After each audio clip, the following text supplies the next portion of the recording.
Schoenstatt es un movimiento apostólico y mariano que surge el 18 de octubre de 1914 en Alemania.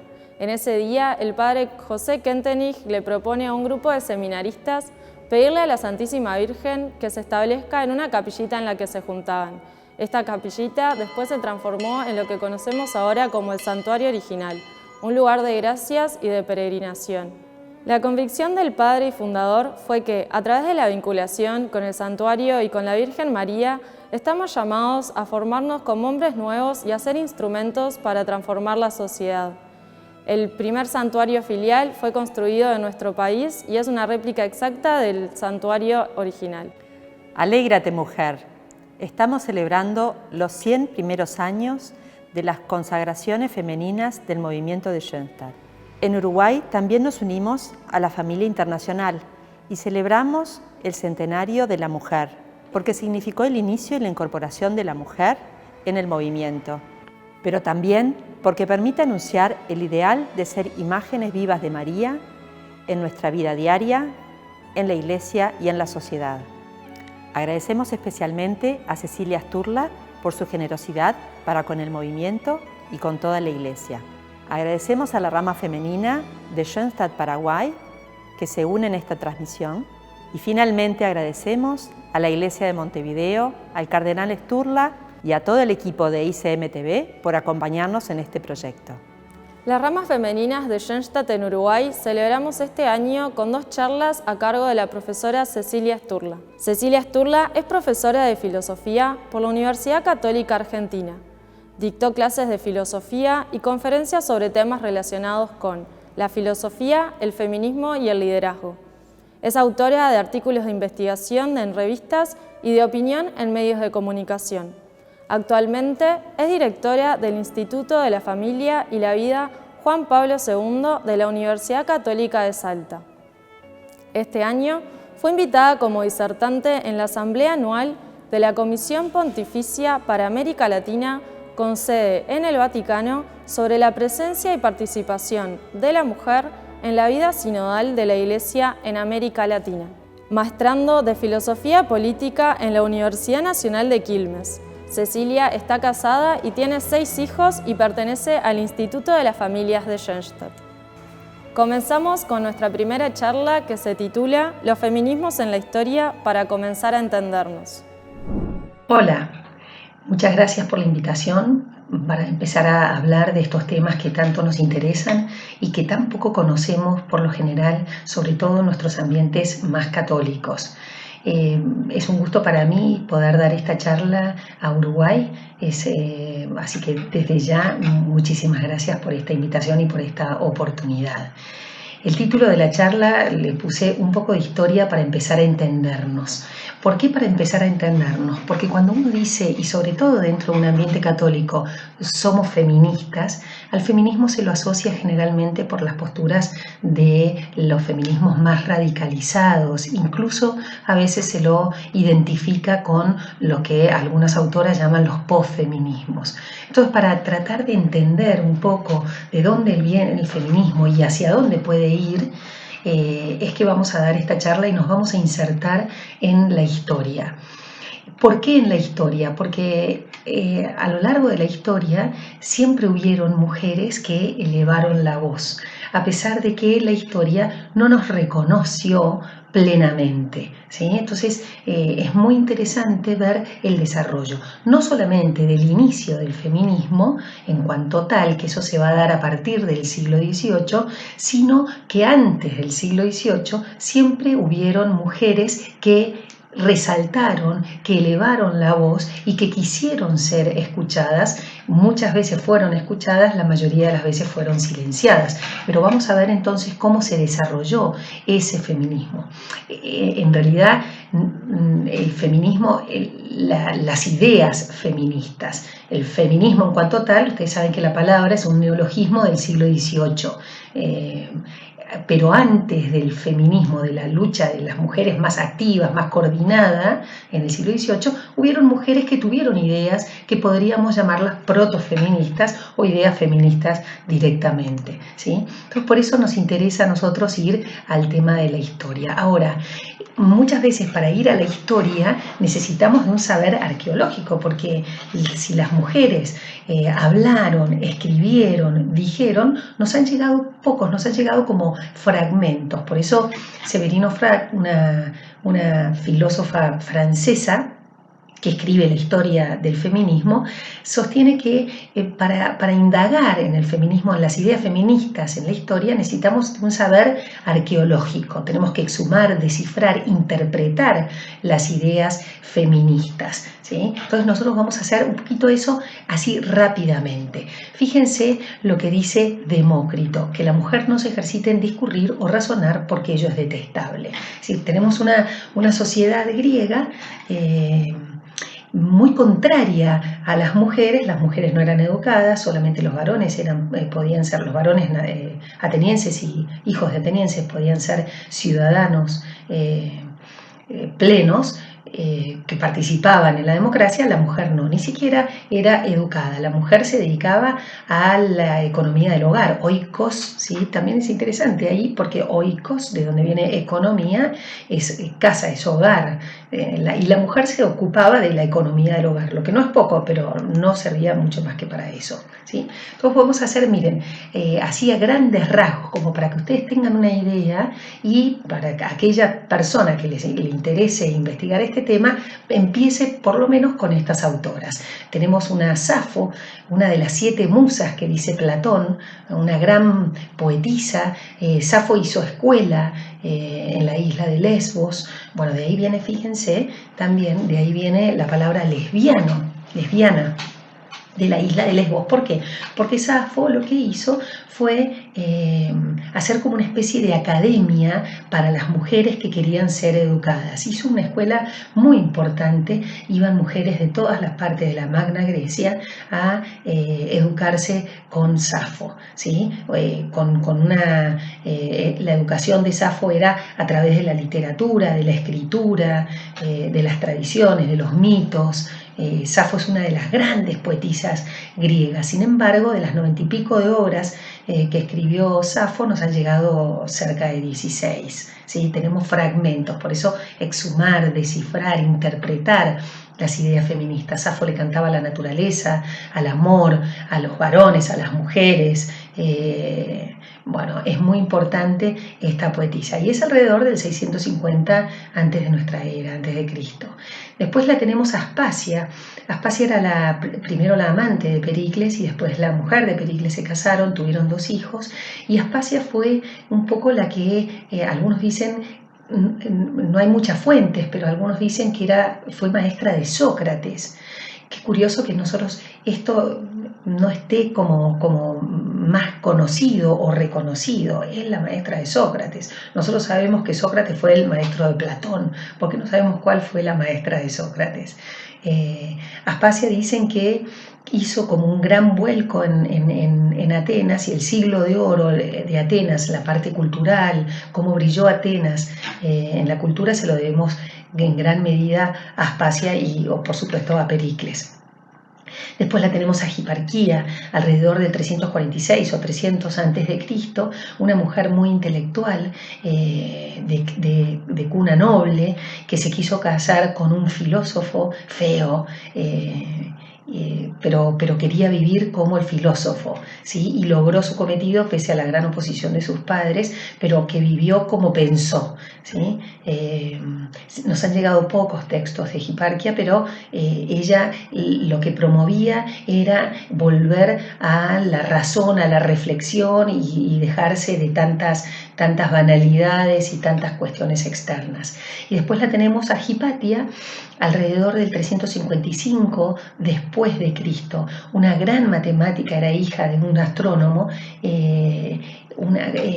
Ella mejoró el astrolabio, por ejemplo, este aparato para que los marinos se ubicaran con las estrellas. Ella hizo grandes estudios, era consultada por los grandes sabios de Alejandría, y se puso en contra de un obispo de su época que la promovió. Bueno, terminó apedreada, una muerte horrible Hipatia, pero una gran pérdida, porque fue la primera directora de la biblioteca, por ejemplo, de la biblioteca de Alejandría, la directora mujer, con lo cual Poco sabemos de esta mujer. Se hizo una película hace un par de años, pero bueno, como película no está basada en tantos hechos reales, sino lo que se dice de Hipatia. Esto como para que vean que en la antigüedad hubieron mujeres y que nosotros poco conocemos de eso. Ni siquiera en el colegio, cuando nos dan clases de historia, aparecen las mujeres. Esto nos da la pauta que hay que empezar a exhumar y mostrar esta mirada de las mujeres en la historia, en las ciencias también, porque existieron mujeres ahí. ¿Qué es lo que pasa históricamente? Yo acá les pongo algunas escenas, pese a que después vamos a ver en una segunda charla el tema de la mujer en la iglesia, Cristo. Cristo es muy importante, no solamente a nivel religioso, sino porque es muy disruptivo en su época con respecto a las mujeres. Por eso hay un antes y un después, entiendo yo, en la historia del feminismo con respecto a Cristo.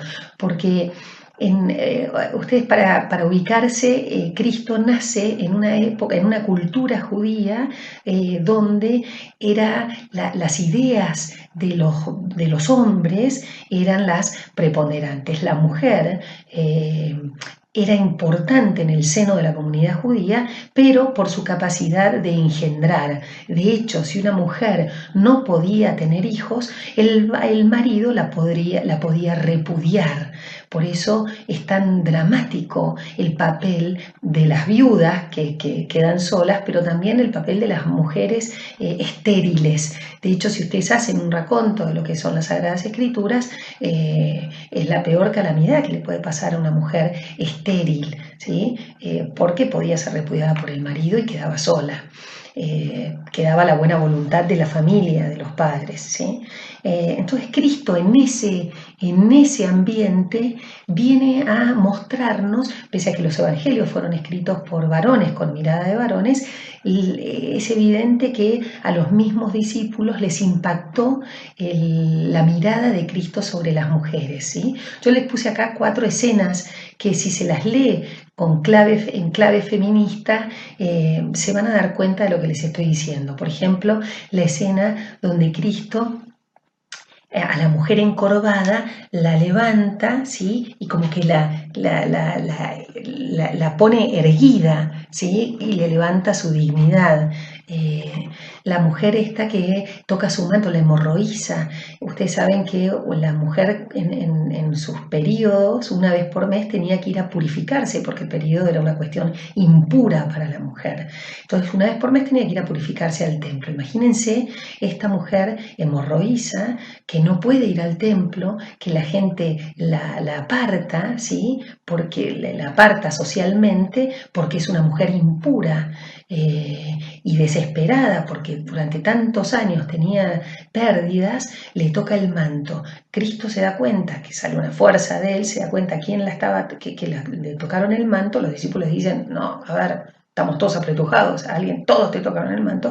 Sin embargo, Cristo se da cuenta de esta desesperación de la mujer y la cura. No solamente la cura, sino que la devuelve a la sociedad. Es decir, acá hay que ver todo el contexto, no solamente religioso, sino social, sociológico, de lo que implicó para esta mujer tocarle el manto a Cristo. Aquella mujer que le lava los pies a Cristo, ¿sí? Con sus llantos, que le perfuma los pies, y el primer cuestionamiento es si él supiera, los varones que dicen si él supiera, si el rabí supiera que esta mujer es una pecadora, no dejaría que le toque los pies. Sin embargo, Cristo dice, yo he venido para todos, ¿sí? Inclusive con esta mujer pecadora. Es de una belleza la mirada de Cristo sobre las mujeres que excede y que por la mayoría de las veces no nos damos cuenta de esto porque tampoco se dice. Entonces, después vamos a ahondar en el tema de Cristo y las mujeres, porque después vamos a ver que después de Cristo no sabemos qué pasó con ese mensaje salvador para las mujeres. ¿Qué tenemos en la Edad Media? Tanto en la Alta como en la Baja Edad Media tenemos muchas mujeres que hicieron historia. La tenemos a Leonor de Aquitania, contemporánea, y Hildegarda de Bingen. Entre ellas se escribían algunas cartas. Leonor de Aquitania, que se casó en segundas nupcias con Enrique Plantagenet, madre de Ricardo Corazón de León, que era tan culta, que hasta muerta quería seguir leyendo. Por eso en su sarcófago ella se mandó a hacer esto, ella leyendo un libro, ¿sí? ¿Qué es lo que hizo Leonor de Aquitania? Cultivó la corte inglesa, ¿sí? Le dio una belleza estética y de las letras y las artes a la corte inglesa. Hildegarda de Bingen era una niña que empezó a tener visiones de chiquita, la mandaron a un convento, fue educada en un convento, y Hildegarda de Bingen estudió las propiedades curativas de las piedras, hizo el primer canto religioso escrito, hizo como una especie de ópera, ¿sí? Después escribió libros de medicina, es la primera mujer que escribe libros de medicina, las propiedades curativas de las piedras, hizo todo un tratado. Hildegarda de Bingen, acerca del siglo XI, hizo un montón de adelantos, y poco sabemos. Benedicto XVI la nombra santa hace un par de años, ¿sí?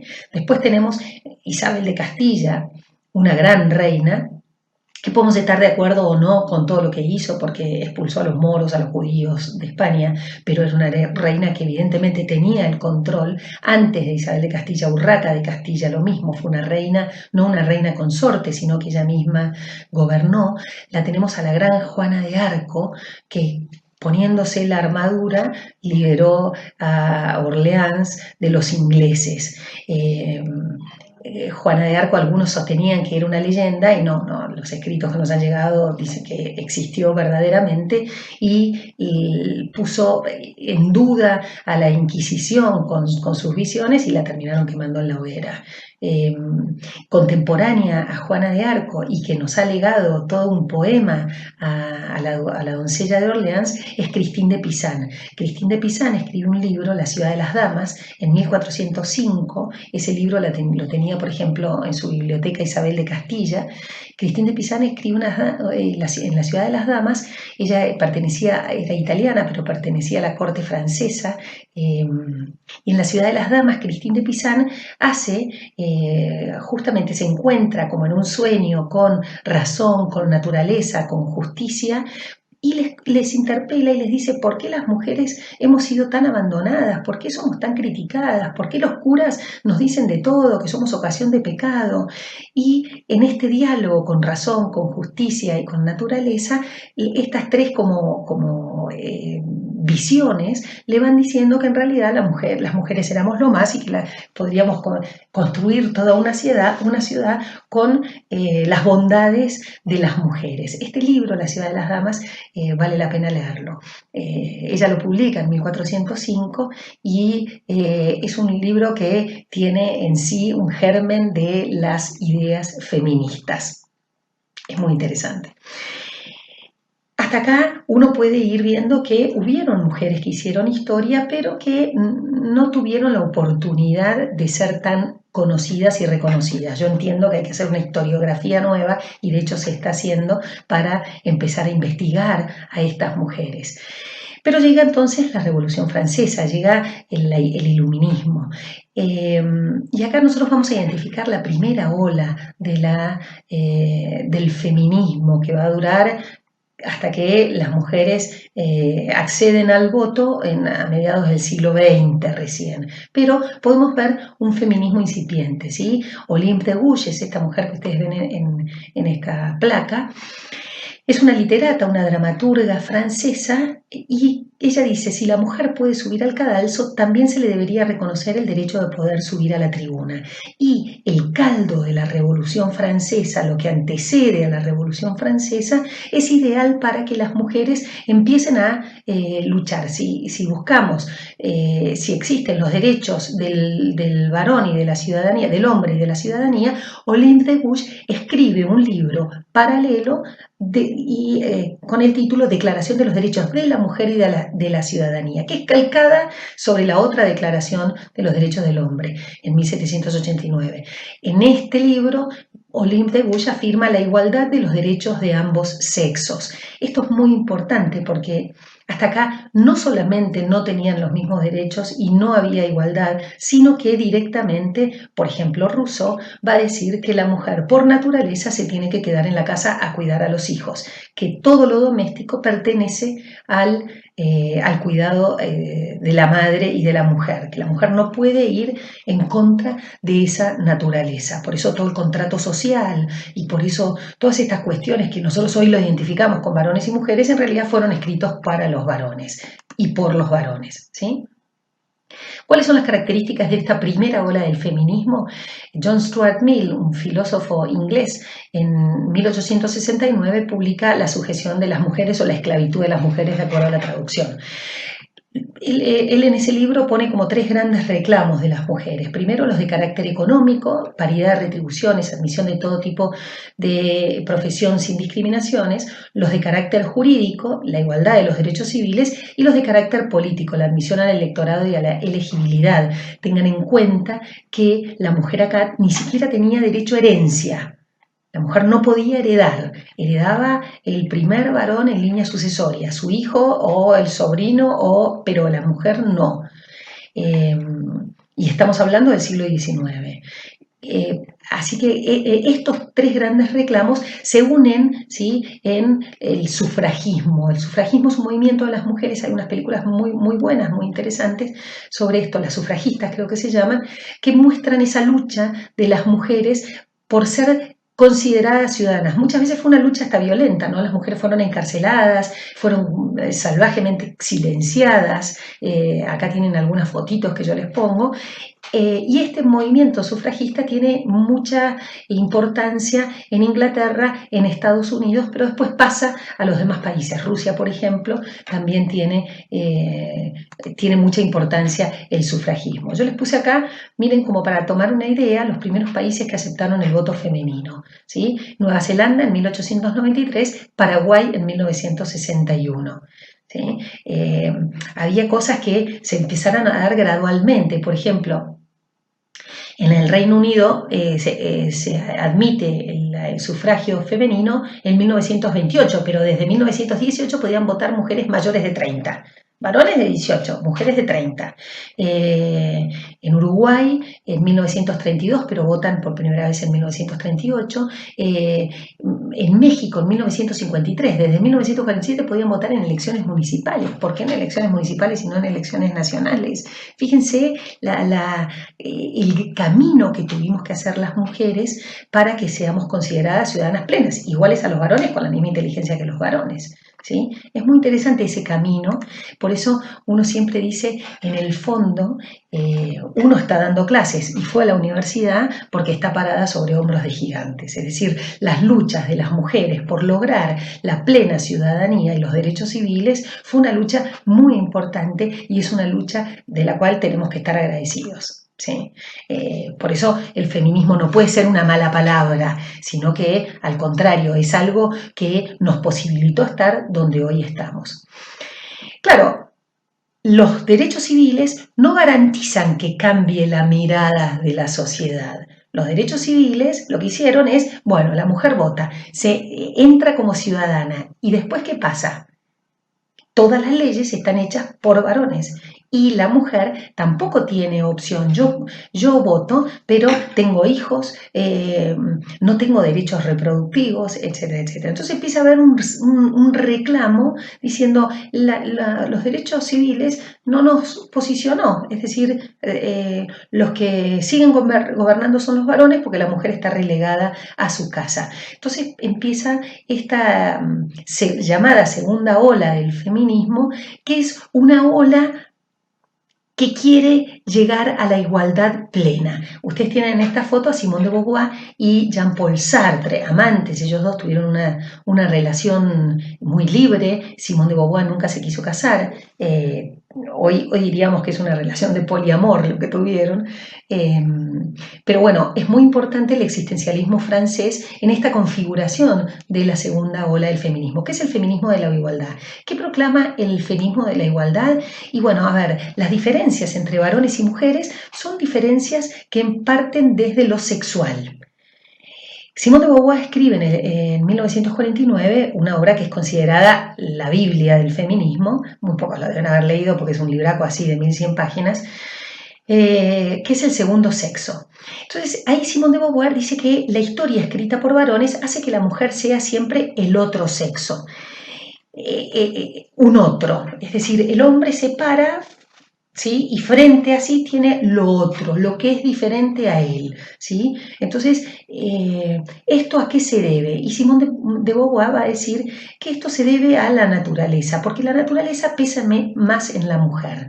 ¿Por qué pesa más en la mujer? Porque la mujer tiene útero y tiene la posibilidad de engendrar en su seno. Entonces, si la mujer tiene útero y la mujer tiene relaciones sexuales con el varón y se queda embarazada, el embarazo la confina a su hogar y no la deja salir al ámbito público. Entonces, lo que tiene que hacer la mujer es rebelarse y rechazar la naturaleza. ¿Sí? ¿Por qué? Va a decir Simone de Beauvoir. Porque la naturaleza no es un dato inmutable, es decir, no es que no cambia. La naturaleza cambia, ¿sí? Igual que la realidad histórica. Entonces, si la mujer se descubre lo inesencial, ¿sí?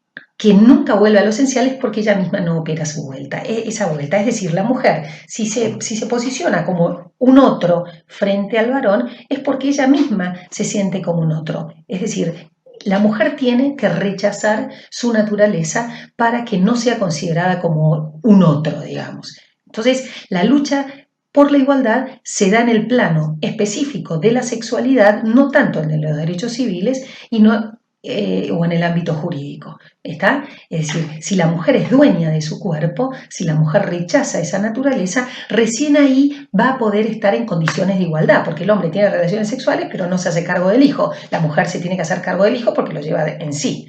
Entonces empieza acá, a partir de la década del 50, todo un movimiento feminista, ¿sí? Que va a empezar a considerar el aborto como un derecho, que van a empezar a promover políticas públicas de reproducción sexual, van a empezar a promover las pastillas anticonceptivas, los métodos abortivos, etcétera, etcétera. ¿Por qué? Porque la mujer quiere ser dueña de su cuerpo para tener los mismos derechos que los varones. Y esta es una igualdad que nace, en realidad, es un concepto que nace también en la Ilustración y la noción de autonomía. ¿Está?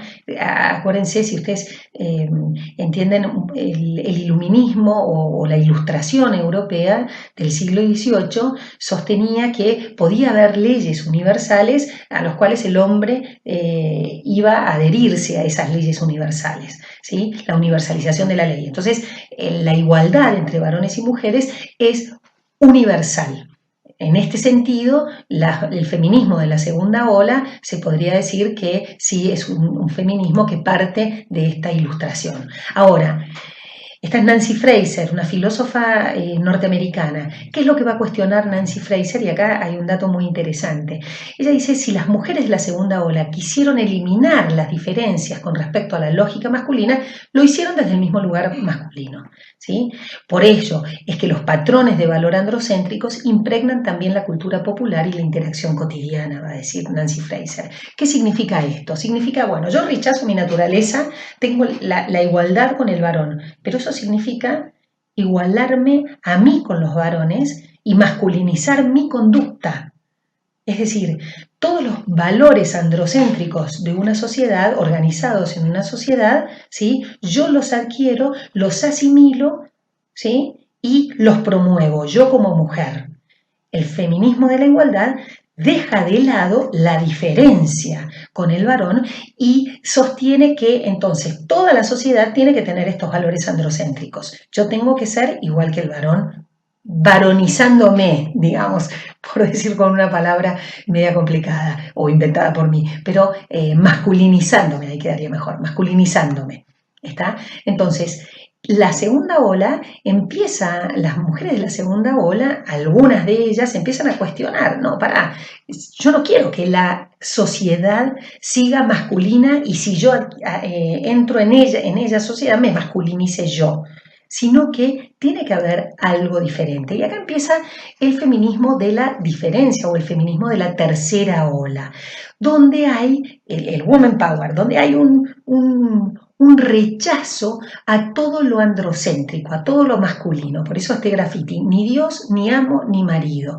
Es decir, los varones han sido quienes han sometido a las mujeres al ostracismo y a la sujeción.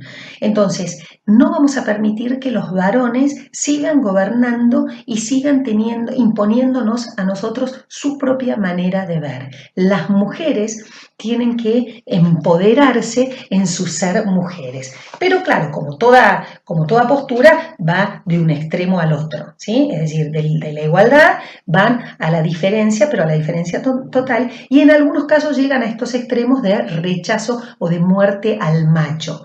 Ahora, dentro de este feminismo de la diferencia hay un reclamo económico que es muy interesante, que es el reclamo por el trabajo reproductivo y doméstico. Fíjense lo que dice Silvia Federici, que es una filósofa ítalo-norteamericana. Estamos en un periodo en el cual se está desarrollando un nuevo tipo de patriarcado, en el cual los lugares de trabajo asalariado no han sido cambiados, por tanto ese trabajo asalariado significa adaptarse a un régimen que está construido pensado en el trabajo tradicional masculino.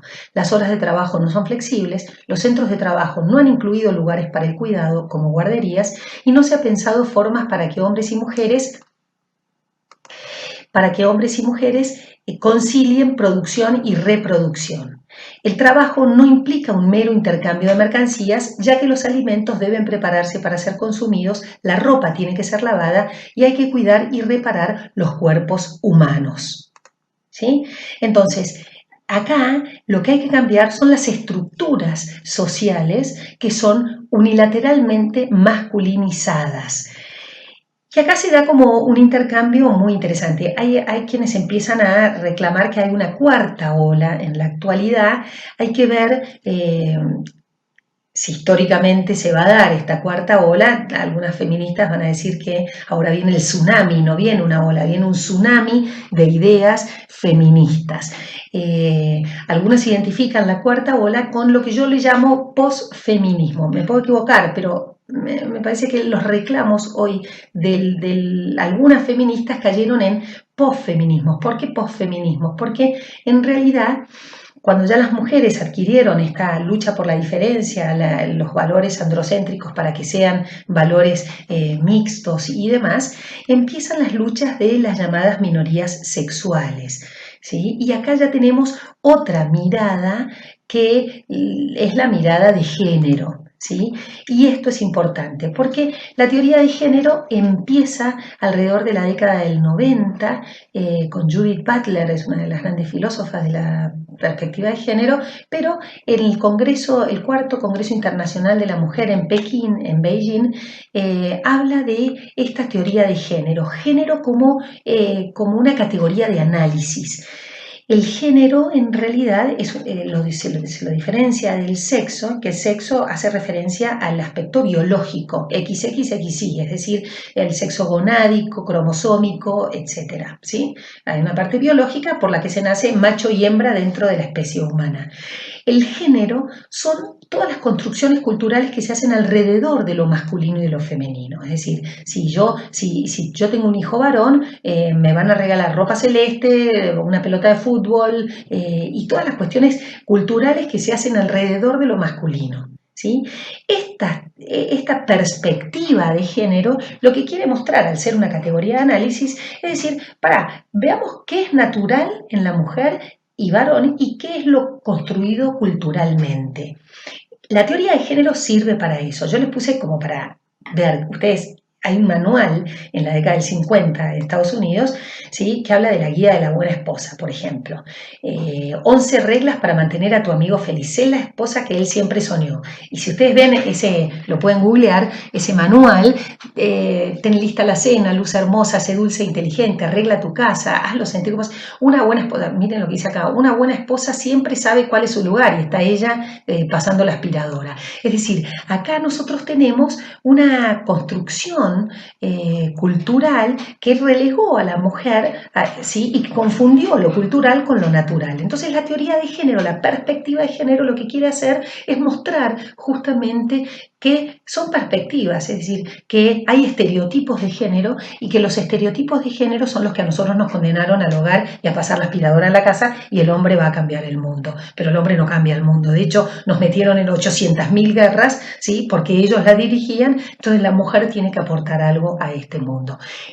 Contra eso busca luchar, o la perspectiva de género quiere ir contra eso. Esto para aclararlo. Ahora, después, el género, al no tener como una definición tan clara, a pesar de que al principio la ONU sí la tenía, ahora ya no la tiene, porque el género está basado en lo masculino y lo femenino, empiezan a haber teorías como la de Judith Butler y la de Michel Foucault, que en realidad el sexo también es una construcción cultural. Entonces acá lo que quieren es, el posfeminismo lo que quiere es crear una nueva mentalidad contra esta mentalidad hegemónica y heteropatriarcal. Entonces quieren favorecer las luchas de las minorías sexuales históricamente invisibilizadas y violentadas, lo cual es cierto. Las minorías sexuales han sido invisibilizadas y violentadas. Si no, fijémonos nosotros en la Iglesia Católica, el gran ostracismo al que hemos relegado a las personas homosexuales. O sea, acá hay una crítica que hay que tomarla.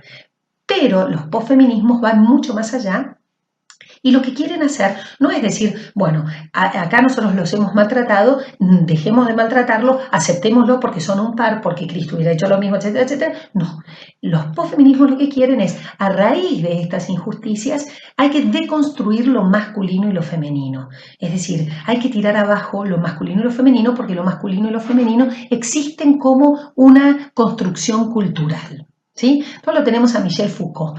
Michel Foucault va a decir, el error es querer quedar en una categoría antropológica cerrada. Tenemos que animarnos a la autoconstrucción constante e indeterminada, porque lo indeterminado es la condición del sujeto, lo queer. Es la condición del sujeto. Acá hay una deconstrucción de lo que es el sujeto. El sujeto no nace determinado, no hay un sexo que ya está dado, sino que él se va construyendo. Acá hay buena parte del existencialismo francés y del estructuralismo de Foucault. La persona nace en una estructura determinada y se debe leer en esa estructura. Lo queer es la condición del sujeto. ¿Cómo se hace eso? Entonces Michel Foucault en realidad lo que hace es cuestionar las condiciones de poder y saber de la ciencia. La ciencia dice que los homosexuales son de determinada manera, que los transexuales son de determinada manera, pero la ciencia es un conjunto de ideas acerca del hombre y de las construcciones en torno a él. Por lo tanto, la ciencia tampoco tiene la última palabra. En el fondo, todo queda librado a la fantasía y a las infinitas posibilidades de identificación con el cuerpo que no esté limitado por lo que el cuerpo es. Acá hay un problema con la identidad. Yo me identifico no con lo que soy, sino que con lo que quiero ser. Hay como una ruptura interna que se va dando en lo indeterminado, ¿sí? Judith Butler va a decir, el género es una construcción cultural y por lo tanto no es fijo ni inmutable. Yo puedo ser una mujer en un cuerpo de varón o puedo ser un varón en un cuerpo de mujer, y eso se da de manera fluida. Por eso se habla de género fluido también. Yo puedo levantarme hoy siendo mujer, pero a la tarde se me ocurre ser varón, no importa, porque no hay nada determinado en la condición del sujeto. Esto queda claro, hay muchas preguntas que quedan sin responder. En el fondo, ¿qué es el cuerpo? ¿El cuerpo es algo o es lo que yo quiero que sea? ¿Qué es la mujer? Por eso, posfeminismo. ¿Se puede ser mujer? ¿Qué es la mujer en el fondo si es algo indeterminado? ¿Por qué podríamos hablar de femicidio? ¿no? Quedan varias preguntas que habría que analizarlas bien o habría que responderlas desde esta teoría queer. Como para ir terminando, vamos a pensar algunas cuestiones con respecto al género que yo quiero que queden claras, digamos. Primero, el género es una categoría de análisis útil a la hora de hacer notar estas diferencias entre la naturaleza y la cultura, ¿sí?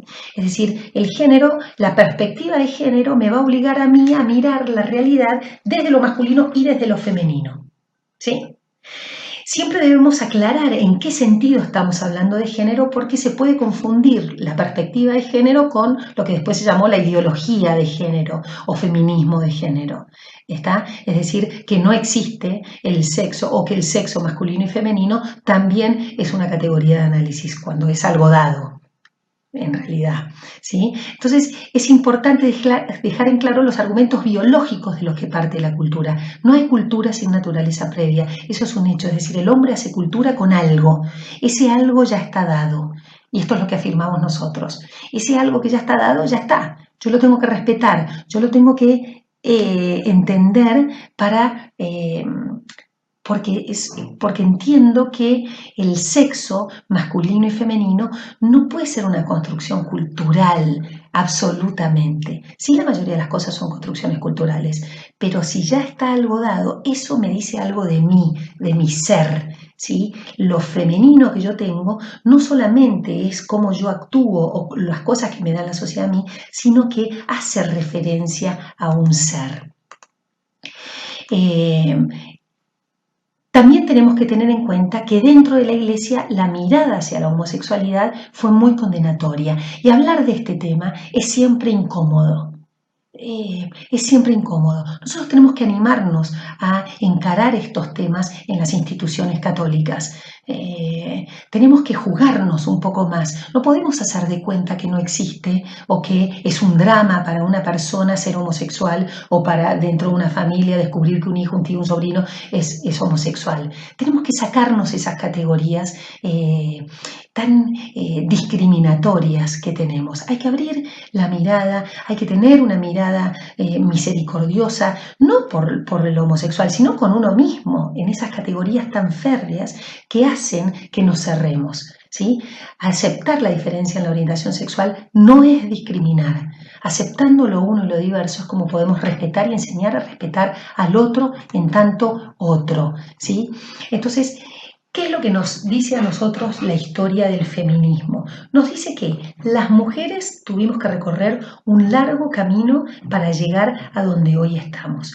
También nos enseña que la lucha de las mujeres por este reconocimiento es una lucha válida. Ahora, también hay que reconocer que todos los posfeminismos también nos muestran algo válido, que son las minorías sexuales. Y eso nosotros le tenemos que hacer frente, hay que poner los temas sobre la mesa.